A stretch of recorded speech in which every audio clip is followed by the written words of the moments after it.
नमस्कार मंडळी, चला तर आज आपण बनवणार आहोत शुगर सिरप. तर त्यासाठी 1 लोटा पाणी टाकून घेतलेल्या पाण्याला छान उकळी आल्यानंतर 1.5 वाटी साखर टाकून घ्यायची आहे.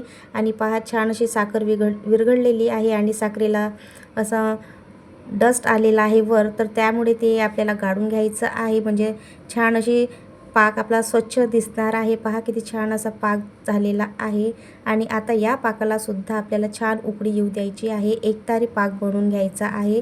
पाक पाहू शकता, छान दिसत आहे स्वच्छ.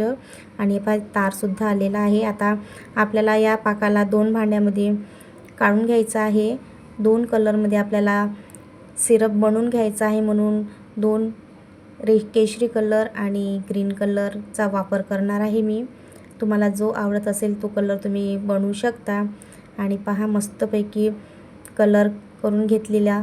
आणि आता त्यालासुद्धा एक उकळी येऊ द्यायची आहे. आणि थंड झाल्यावर माझाच्या ज्या छोट्या बॉटल असतात त्यामध्ये आपल्याला हे शुगर सिरप भरून घ्यायचे आहे. पाहू शकता, उन्हाळ्यामध्ये सरबतसाठी किंवा गोला वगैरे बनवण्यासाठी असा शुगर सिरप घरच्या घरी बनवून ठेवा.